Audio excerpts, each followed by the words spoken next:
And so we were fascinated by that and said, we want to make a difference. We want to help people to be happy and live a meaningful life. And then we started talking about, well, what is a meaningful life? And we really wanted to understand that. So we looked at philosophy, psychology, theology, neuroscience, even modern literature, trying to understand what does a meaningful life look like. And the end of that story is what we concluded is that what's meaningful to Gina may or may not be to Justin.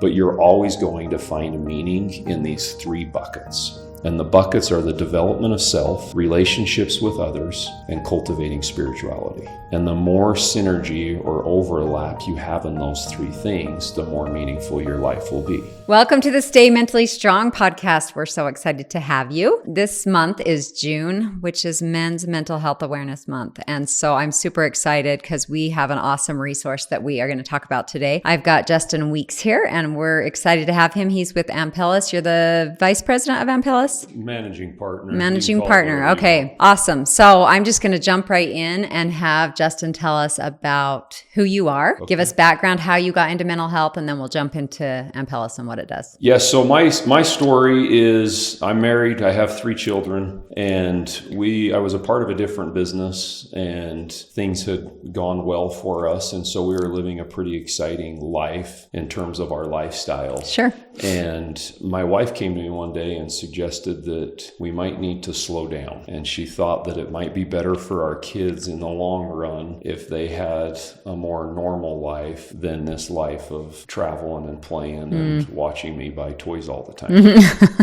And so after a couple of months of conversation, we decided it made sense what she was saying to me, and I just had to swallow my pride a little bit. And so we started to scale our life back and focus more on values rather than valuables would be the simple way I would say. I love that. So once we had done that, if you can kind of visualize what's happening, we ended up selling a bunch of toys and had a pretty nice home, and we sold that and moved into a smaller home. And once we got into that situation, I pray daily, like to consider myself spiritual, and my wife the same. And we started having these spiritual impressions that I needed to change my career. And so I started to follow them, and where it came from, actually, I was sitting in a situation after I just met with a friend of mine, and he had some life changes going on in his life.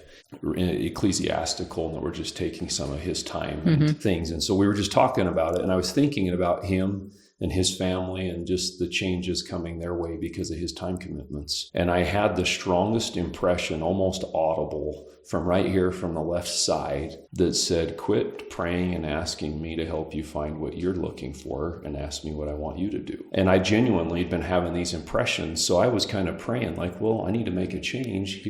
And I was thinking of all the things I would want to do. And so then me and my wife were leaving that setting together. And I said, honey, I had the weirdest thing, this most powerful impression. And she looked at me as sincere as could be and smiled and said, great. It sounds like you need to pray and ask. And I looked her square in the face and I said, are you really ready for that? I said, that could mean move your family to Kentucky and be a seminary teacher. I don't know why that's what came out, because I have nothing against Kentucky or seminary teachers. But I think the message I was trying to say was we could have to leave home around it could mean all a our lot. family and maybe even change our financial situation. And I said, are you really ready for that? And she said, yes. And I said, well, good for you, because I'm not. And so we left, and I told her that I would think about it. And we drove home the rest of that night, changed the conversation, enjoyed ourselves. Then I called that same friend about 3 days later and just said, hey, I'm just calling to say hi and check on you. You were feeling a little stressed last time I talked. Yeah. And he said, yeah, I'm just preparing some thoughts to speak to the congregation that I'll be serving. And I said, oh, cool. What are you preparing your thoughts? What are you going to talk about? He said, aligning our will with God's will. Oh. And I thought, oh, great. yeah, here we go. And so I didn't even listen to what he said. I just thought to myself, Justin, grow up. I haven't heard of a situation where somebody followed God and it wasn't a good outcome. Maybe it wasn't what they looked for. I'm not saying it didn't come with trials, but it usually helped that person to grow in ways they never thought. Yeah. So I went down that road in my head and said, that's what I need to do. So I came home and said to my wife, I said, sweetie, I've thought about it and I'm in. But the question is, are you really in? Because if we're in, we're in. And she but you haven't received the answer yet, what you're going to do, right? Yeah, it was just in. It was just like, okay, pray? Gotcha. Yeah, sorry, I hadn't got the answer yet. It was just pray. Yeah, so she doesn't even know what she's in for. That's right. Yeah. And she said, yeah, I'll do whatever we're supposed to do. Yeah.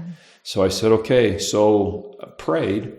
And the next day I met this guy and he was telling me about this company back east. It was a really random conversation. And we were just friends shooting the breeze. And he was telling me about this company that was a mental health company helping with addiction that was back east. And it was this unique model. And it was really fascinating. And he was just intrigued by it. And I had this impression come over me that was really powerful, that when he was telling me about it, that you need to learn about mental health and addiction. And I thought to myself, in all sincerity, I hadn't really experienced either of those things, specifically addiction. And in my mental health, for all intents and purposes, had been just, I hadn't had any challenges, should I say. Yeah. So that happens, and then I come home and I tell my wife, like, I think I'm supposed to learn something about this. So then I started down this journey.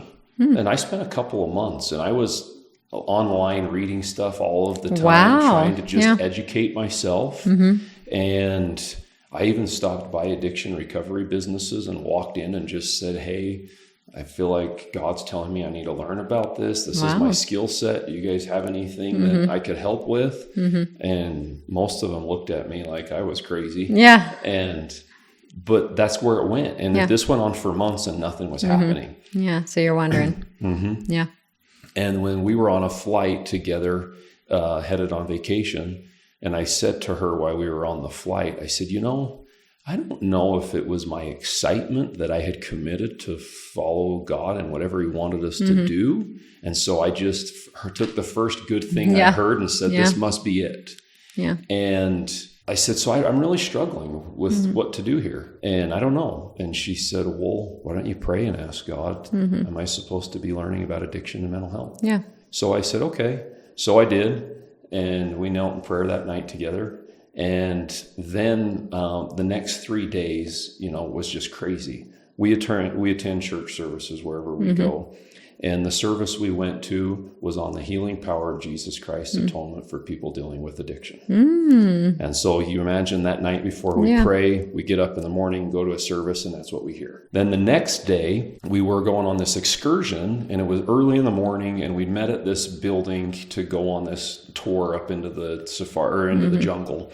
And when we're sitting there, these two young people are the guides, and they were talking to us, and they said, hey, we're just going to tell you jokes while we go on this 30-minute drive. And when we get there, then we'll go over the instructions. And then they said, does anybody have any questions before we pull out? And the gentleman sitting next to me raises his hand, and he's like, yeah, why are they moving all that dirt over there on the side of the hill? Just a total random question. And the answer from the kid says, I don't know, but I've heard it's some state-of-the-art addiction recovery business. Oh. And so my wife nudges you again. And I leaned over and I said, we're just sensitive to the word addiction. And she's like, I think you should be listening. And then the next day, we were sitting in this hot tub at this place we were staying. And this gentleman makes eye contact with me from probably, 60, 70 feet away, as if he was wanting to come sit in the hot tub, but wasn't sure if he was invading our privacy or something. I don't know what was going through his head, but I just motioned to him like, hey, come on in. So he comes in. As he comes in from the right, I said, so what's your story? Where are you from? And he told us his name and said that he had just moved to this location. And I said, well, I thought this was a tourist place. What brought you here permanently? And he said, I came to run a Christ-centered addiction recovery facility. Wow. And I said, you got to be kidding me. And then following that, I just remember sitting in that hot tub and I just looked up and tears actually came to my eyes and just dripped down the side of my face. I'm like, okay. And I just remember like praying silently there, just like, I get it. It sounds like this. I'm on the right track, but I need help. I'm trying to figure this out. And the very next day I got a phone call from a guy that I know, and he said, hey, there's this company up in Idaho. They're looking for a vice president of sales, and I've told them about you and they want to meet. He's like, it's a remarkable opportunity. And I said, what do they have to do with addiction recovery? And he said, nothing. Why like, well, it's not my thing then. Yeah. And that's what I told him. I said, well, I'm going to have to pass. Me and Natalie have been on this journey and we downsized our life and this is what we're doing. And he's like, I've got to introduce you to this guy named Lon Henderson. I said, why? And he's like, his story's similar to yours, except for he started a company and he wants to do something to help people to understand putting their focus on values instead of valuables. I'm like, okay. That's funny. That resonates. Yeah. And then the addiction. So that's how it all happened. And then I met him and then another guy he was talking to, who's our other business partner. And we got to talking and decided we're going to start this company and we want to go make a difference in the world. Ah, I love it. That's super inspirational. So what year was that? That was in the fall of 2018. Okay. So not too long ago. No. What's that, 5 years? Almost 6? 8. 8? Oh my gosh. Time's Yeah, we're in flying. 2026. Yeah. So tell us about Ampelis. So it's called Ampelis, right? Ampelis, yeah. And when we first started, our focus was we were looking at 21st century America and saying, why is it that America is so prosperous? Life is comfortable. We have so much opportunity in front of us. Yet at the time, again, this was 2018, the Surgeon General had recently declared a loneliness epidemic. And what that meant was more than half the population was describing themselves as feeling empty always or often. And then chronic stress, anxiety, depression, and addiction were climbing at rates never seen before. Our life expectancy was declining faster than any developed demographic in the world. And you're talking about North America? This is North America, United States specifically. Okay. And so what we were looking at is this is possibly the very best situation that an individual could be in, yet we're also the sickest nation, both mentally and physically, as it relates to developed countries.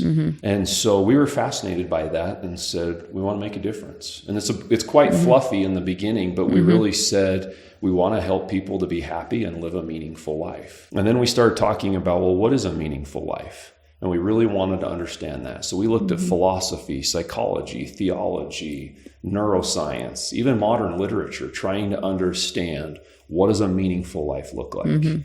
And the end of that story is what we concluded is that what's meaningful to Gina may or may not be to Justin. But you're always going to find meaning in these 3 buckets. And the buckets are the development of self, relationships with others, and cultivating spirituality. And the more synergy or overlap you have in those 3 things, the more meaningful your life will be. Additionally, we recognized that there were some misconceptions, maybe, of how people were looking at things on the topic of happiness, and that, people, we believe, and there's a lot of stuff that supports this, but we have this idea, even subconsciously, that we're supposed to be happy all the time, 24 hours a day, 7 days a week. And if I'm not just beaming and happy and my life's not going perfectly, there must be something wrong with me. And that's just not true. In fact, the people who have the most richest and meaningful lives, they've usually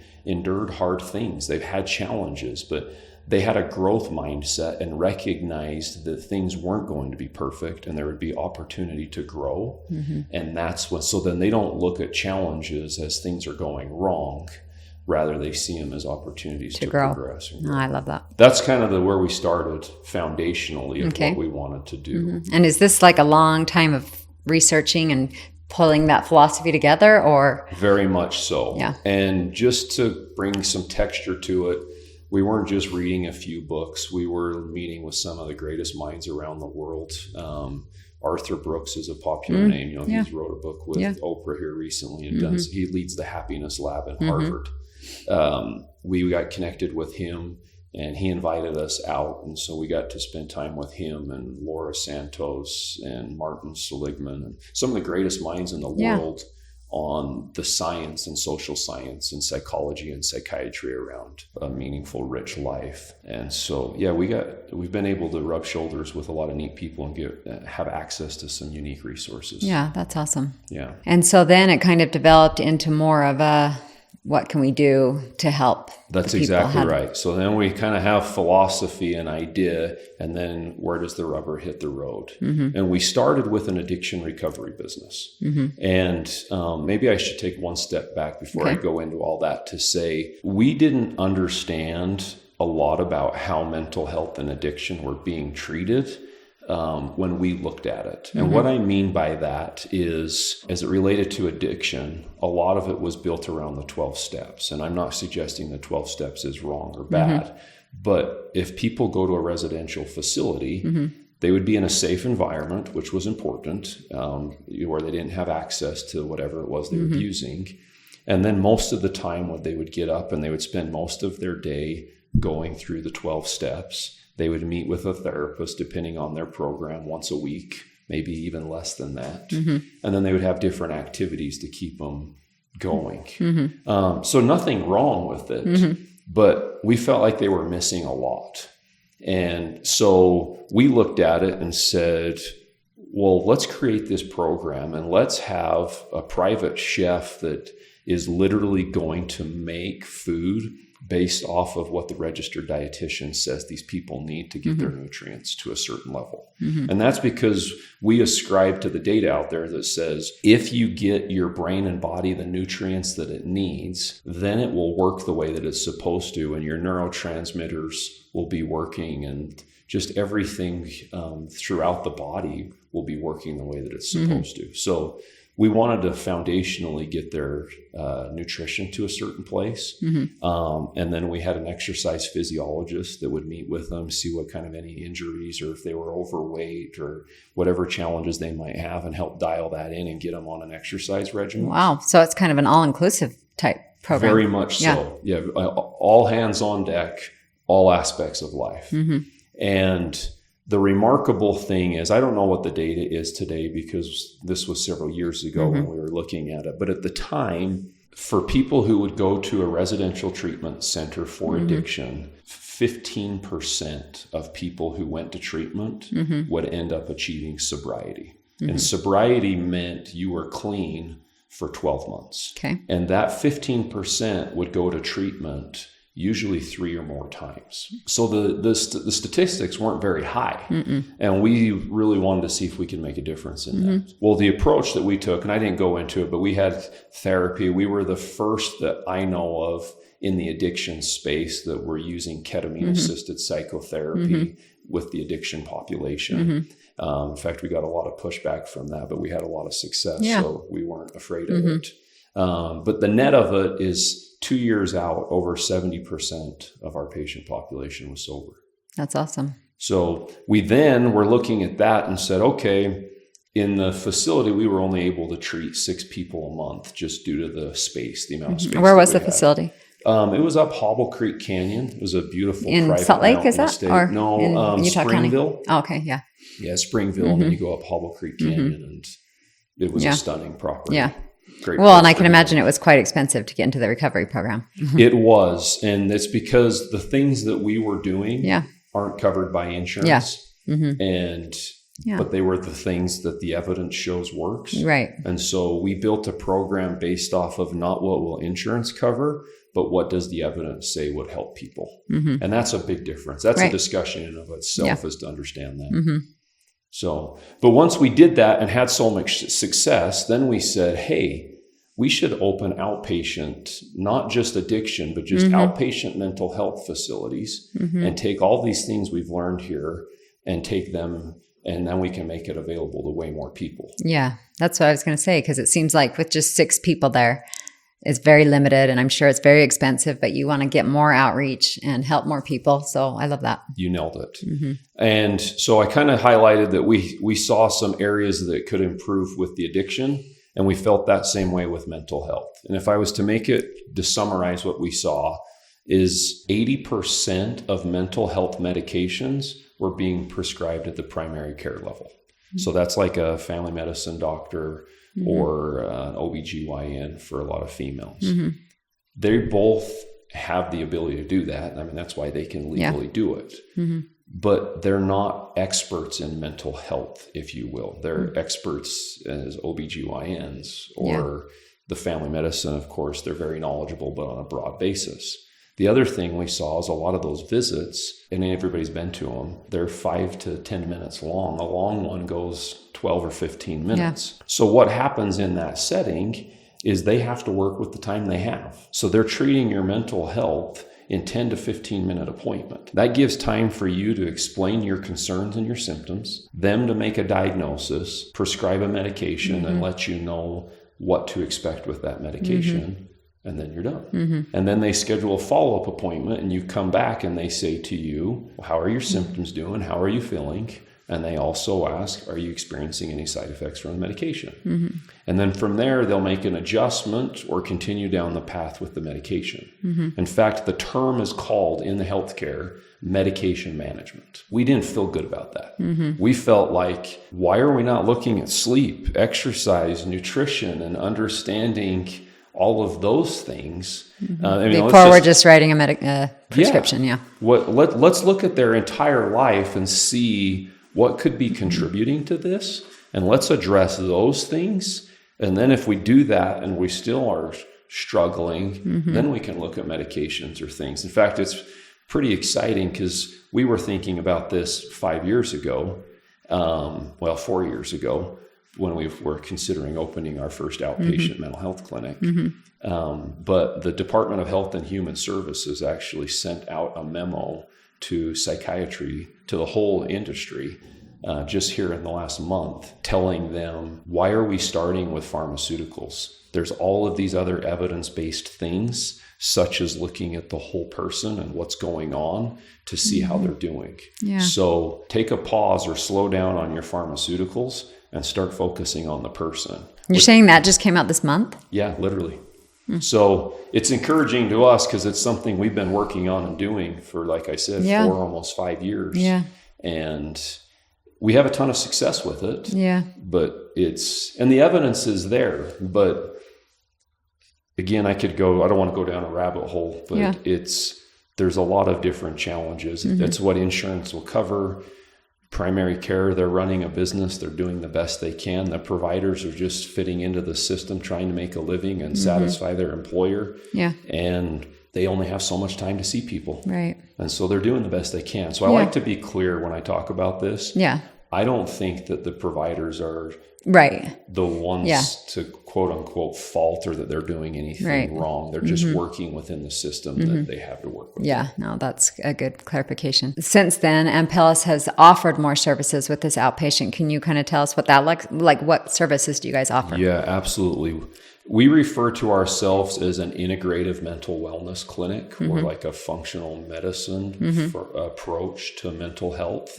And so we have psychiatry providers, we have therapists, we have registered dietitians. We also have mindfulness coaches. And are these all in-house or do you refer out? No, these are all in-house. Okay. And then we also utilize other modalities such as TMS. And then we have a nutrition foundation system that we provide for people as well. So that's what really makes us unique is we have all of these things. They're all in-house. And then we call it a care model. But when somebody comes in, our focus is on helping them to cultivate and live a meaningful life.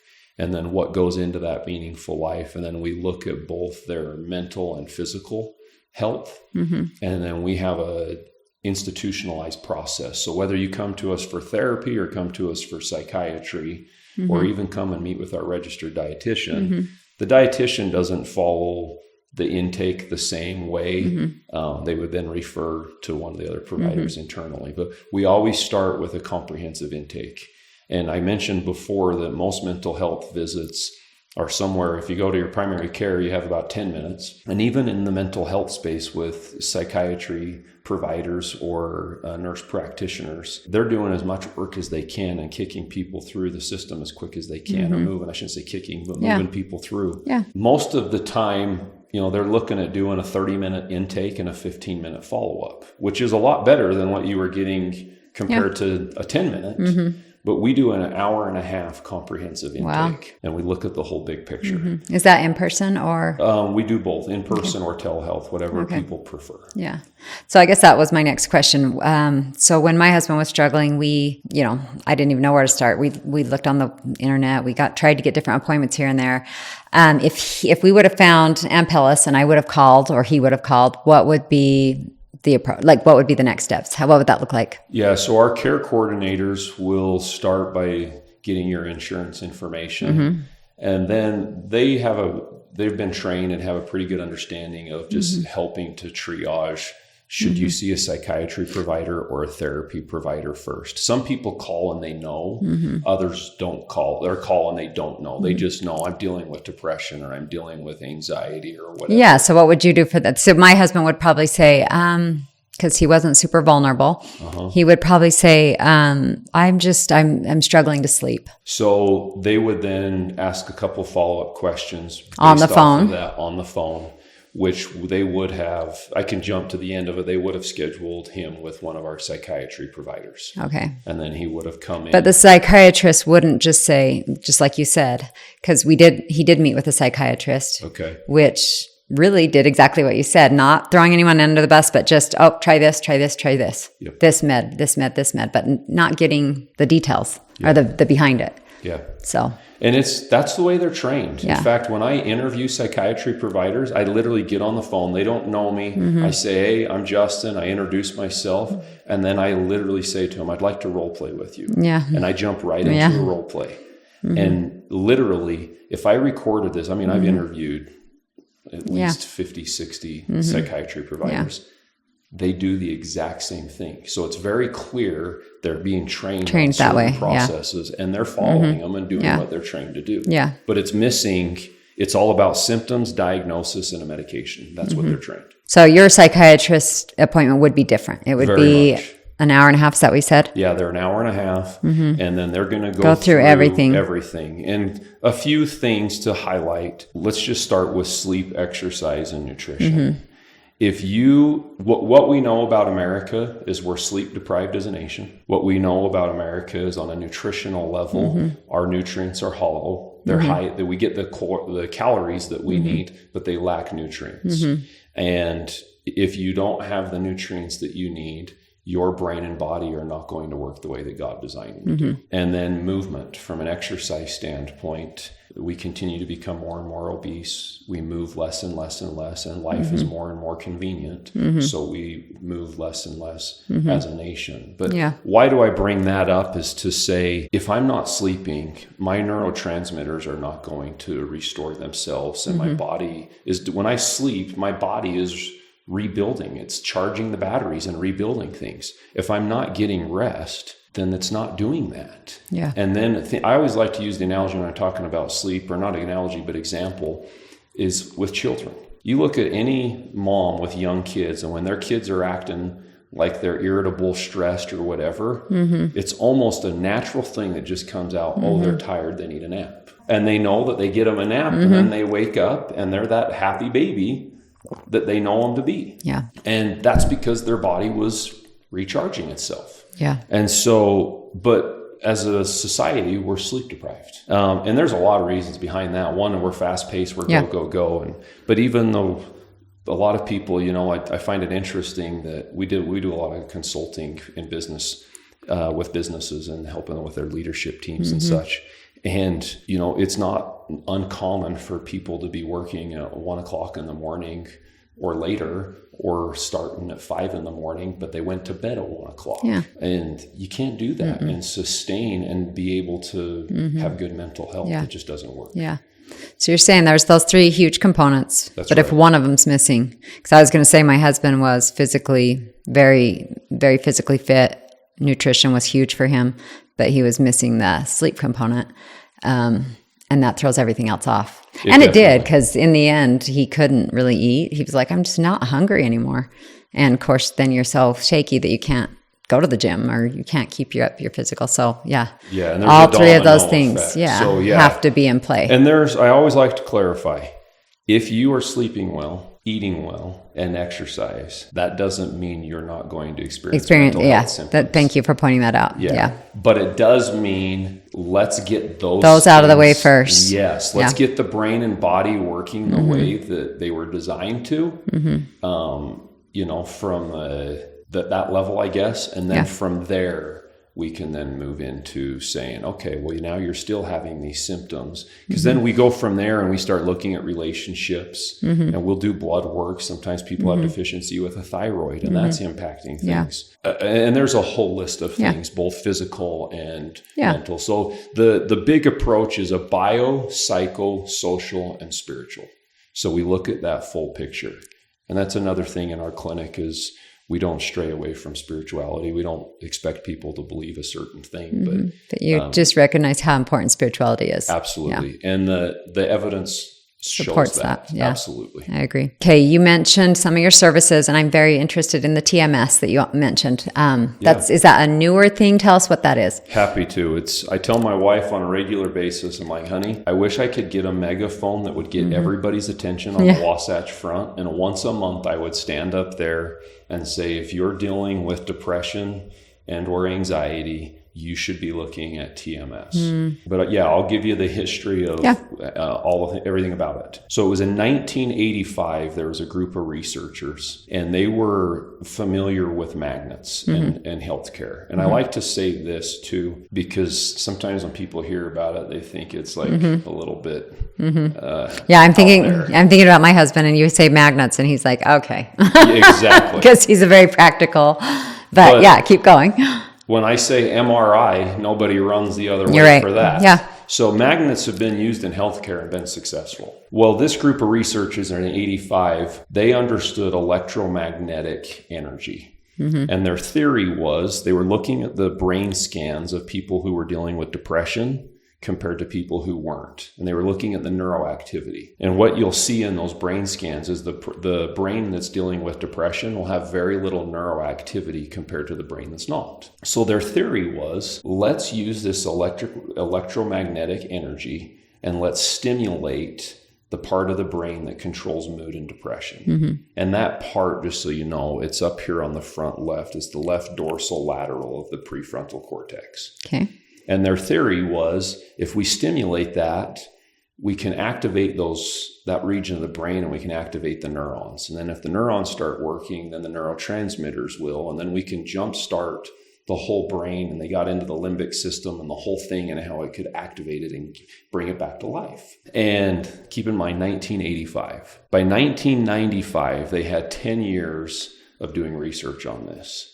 And the outcomes, I wish I would have imagery here to show you because those images are available. And you can see over and over and over again, the brain, when they got done treating it, with the depressed brain, the neuroactivity would come back to life, just like the brain that wasn't dealing with depression. And so that by now it's 1995, they have 10 years of proof that it works. Now in healthcare, specifically if we're doing something experimental with the brain and head, people are going to be very cautious. Yeah. So the questions from side effects or danger or risk, they had found that there was a few things, but very small things, like headache. But it wasn't, I've never had headaches, I got this treatment, and now I have migraines. It was just, there's a percentage of our population who, if they went and ran a mile, the blood flow and the movement and the bouncing, they're going to end up with a headache. Well, those people, it's an active treatment. It's stimulating and creating movement up there. And so those people would end up with a headache, but not long-term headaches. Yeah. Scalp pain or discomfort was another thing. I like to use the analogy, if I take an elastic band and I put it up against your head and then I pull it back as far as I can to let it go and it whacks you, it's going to sting, it's going to hurt. But if I lift it up maybe a half of an inch or an inch and I let go, it's just going to tap your head and that's all you're going to feel is a tapping. Well, TMS delivers just under 3,000 pulses in a 19-minute treatment. So if I did that a rubber band and I dropped it from an inch 3,000 times in 19 minutes, your forehead's going to feel a little funny. Yeah. And so that's the way I like to describe it, so people have an idea of what to expect. Okay. But are you familiar with the TINS unit, often used in like chiropractic or physical therapy? I'm not. Okay. They'll put these patches on you. And then they'll using, and I don't know all the technology behind the tin, so I'm not an expert there, but I've had it done because I've had injuries before, and you'll feel your muscles contract. And so I like to compare TMS to a TINS unit in terms of when you're talking about pain or discomfort, because a TINS unit, they start and you just feel a little tingling, and then they turn it all the way up to the point where it's contracting your muscles. And they can turn it to a point where it hurts.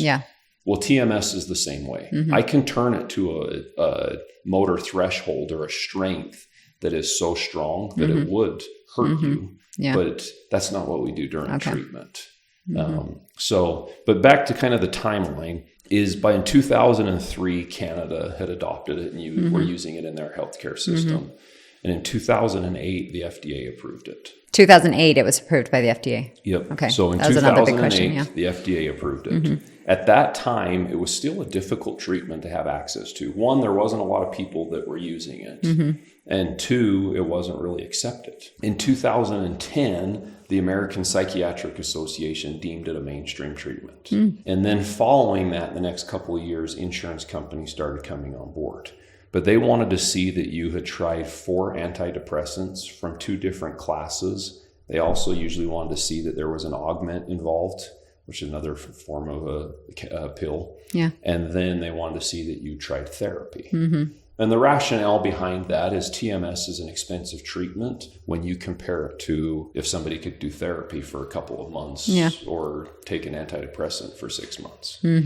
And so they like to see you try these less expensive things first. Well, fast forward until about 2020, then it was a lot more accepted. There was a lot more treatments that had been done. And that's the time when we learned about it. And it was presented to us, me and my business partners. I'll share with you, I still have it almost memorized how it was shared with us. It was a neuro surgeon who was the one that was telling us about it. And he said, it's FDA approved.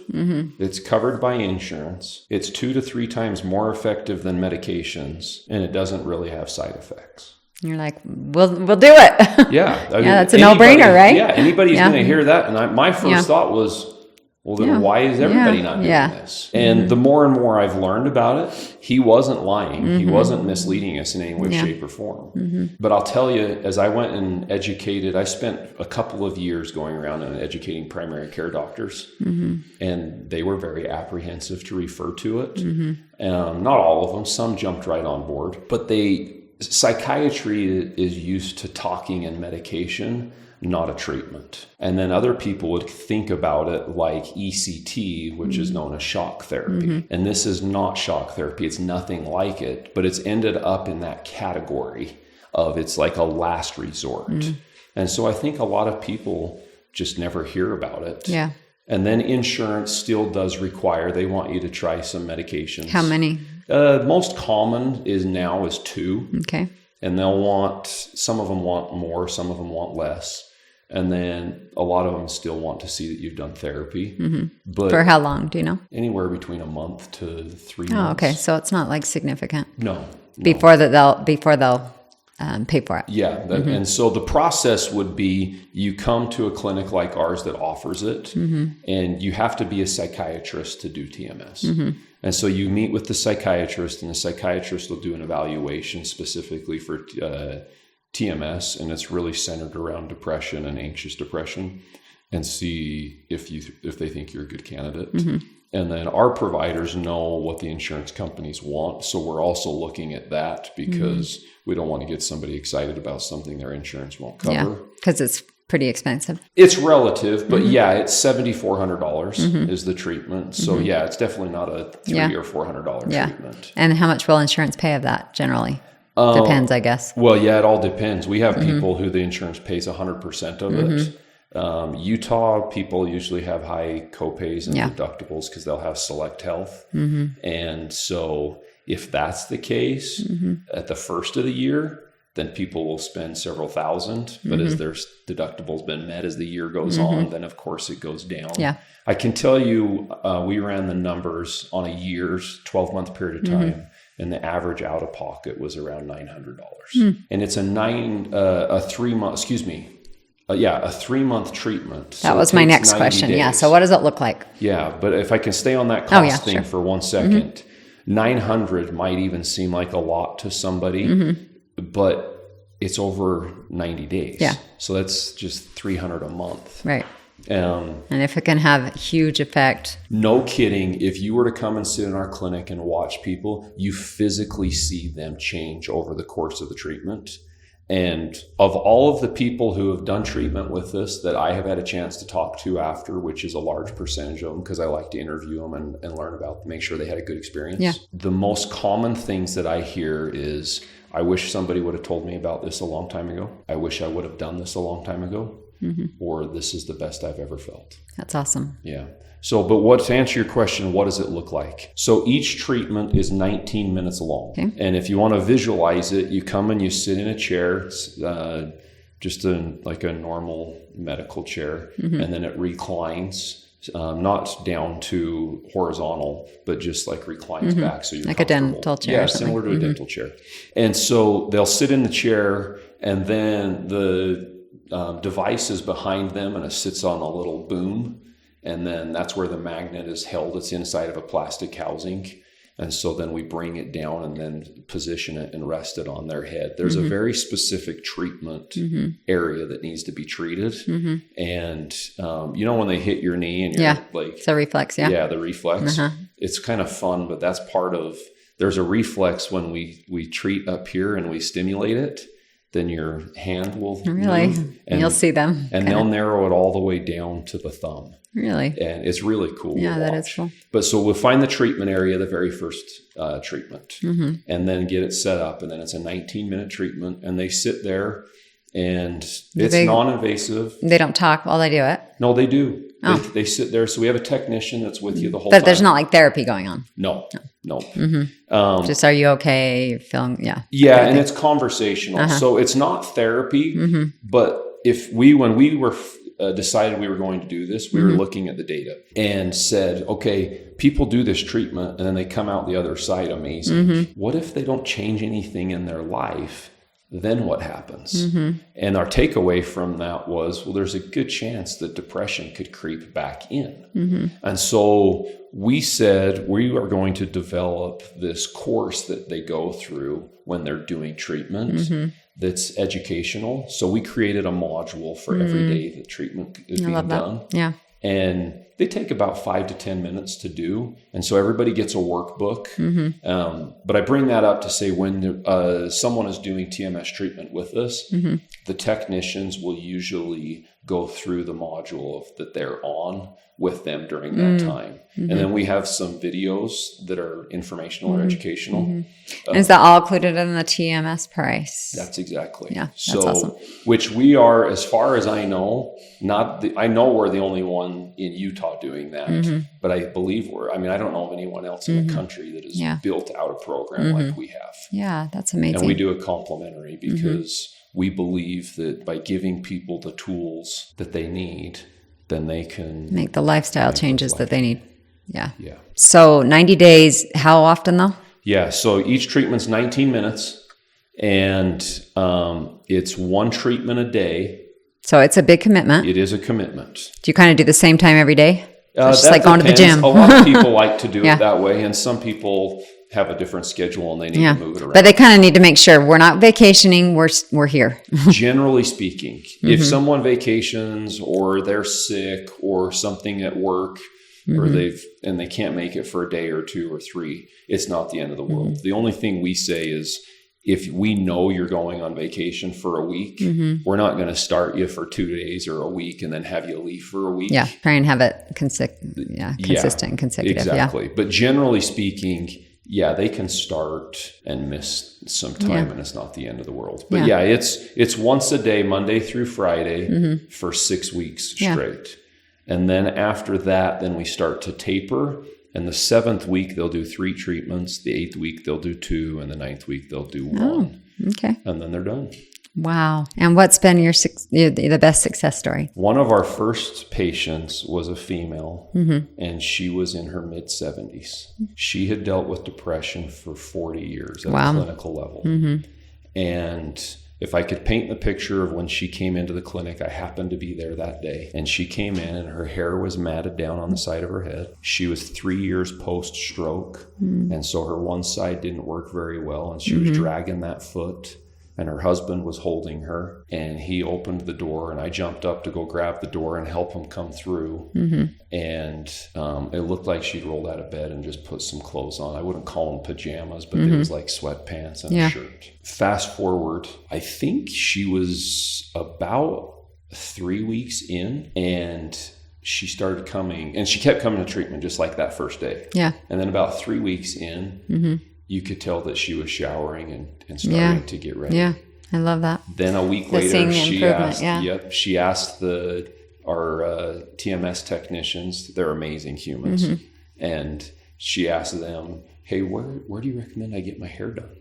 So then she went and got her hair done, and then her adult daughter, about 5 or 6 weeks in, I can't remember exactly, but stopped by the clinic unannounced.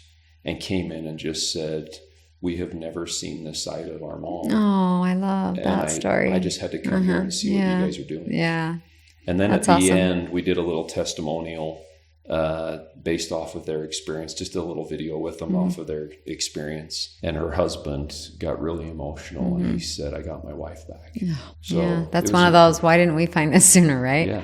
All those years. They said that very thing. Yeah. Another one that comes to mind is a healthcare professional. It was a female again. I'm not sure I want to guess her age, but she was probably in her 40s, late 40s. And she had since one of her children postpartum, and she had battled depression since. And she had tried everything from medications, ketamine, therapy, the whole bit.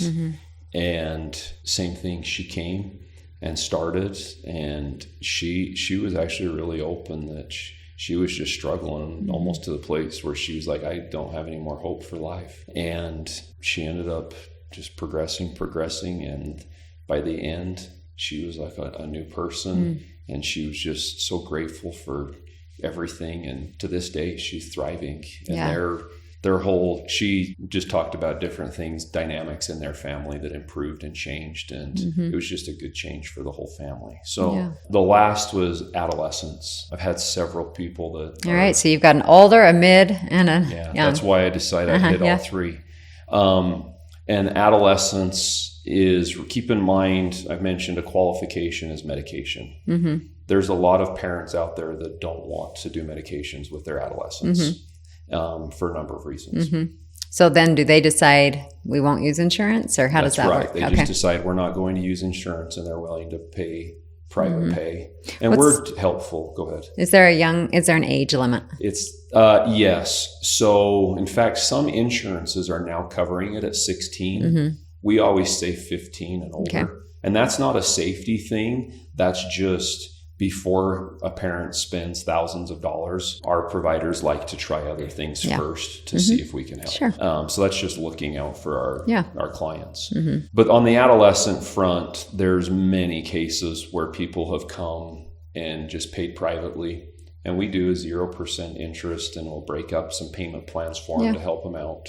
But to watch a teenage kid and you see them come in and you can just tell that they're hurting by the way they carry themselves, and to watch them start treatment and just to see that light come back, and just some pretty heartfelt thank yous from some parents. And I've followed up with many of them that this has been several years now since they've done treatment, and they're still thriving and changed their lives. That's amazing. Yeah. Okay. Well, this is an awesome resource that you've given us today. So absolutely, we appreciate your time and educating us about what there is out there. How many offices are there of Ampelis? So we have 4 clinics. We're spread out along the kind of the Wasatch Front and Cache Valley. So we have one in Cache Valley, one in South Ogden, one in Murray, and then one in Highland in Utah County. And keep in mind, as I mentioned before, we do telehealth or virtual. So we literally, we have a lot of clients who are in the suburbs or a distance away. Well, and I can imagine that someone would, for something like this, they would travel for it.